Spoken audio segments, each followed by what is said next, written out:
शिवसेनेचे युवा नेते सागरदादा वनखंडे यांच्या वाढदिवसानिमित्त भव्य होड्यांच्या शर्यती कृष्णा घाट मिरज येथे मोठ्या उत्साहात पार पडल्या।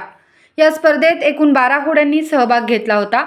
या स्पर्धा पाहण्यासाठी हजारोंच्या संख्येने होडी शर्यत शौकीन कृष्णा घाटावर उपस्थित होते। या स्पर्धेमध्ये तरुण मराठा बोट क्लब सांगलीवाडी यांचा प्रथम क्रमांक आला। वरद विनायक बोट क्लब इचलकरंजी यांचा द्वितीय क्रमांक तर डिग्रज बोट क्लब कसबे डिग्रज यांचा तृतीय क्रमांक आला। पंच म्हणून श्री प्रताप जामदार, श्री दत्ता पाटील, विनोद नलावडे, अमोल बोळाज, भरत बर्गे, माधुरी पाटील, दत्ता पवार, दीपक पाटील यांनी काम पाहिले।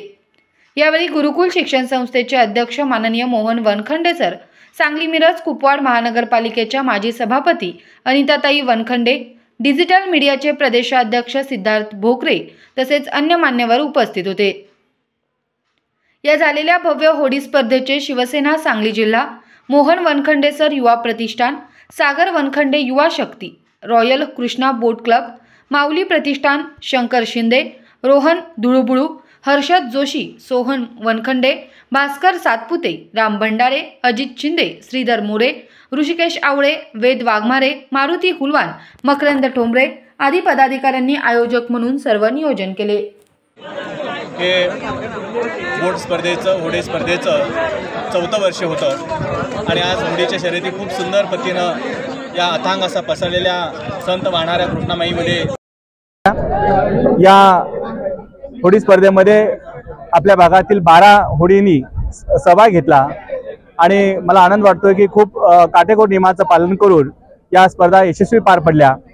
यामध्ये संयोजन करण्यासाठी पंच कमिटी म्हणून प्रतापदादा जामदार सांगलवाडी आणि त्यांची सर्व टीम 6 पंच इथं जे नॅशनल लेवलचे काम पाहतात असे इथं उपलब्ध झाले, त्यांचे मनापासून मी आभार मानतोय।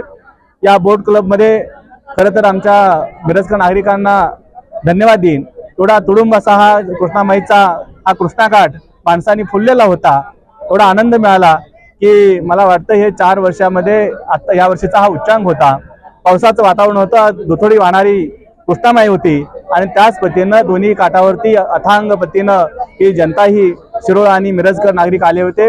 अशाच पद्धतीच्या दरवर्षी ह्या स्पर्धा सागरदादाच्या वाढदिवसानिमित्त आम्ही त्या सुरू केल्या, त्या अशाच पुढे चालू ठेवण्याचा मानस आहे। हे नियोजन करणारे सागरदादाचे सर्व मित्रमंडळी यांचं मनापासून मी आभार मानतो। धन्यवाद।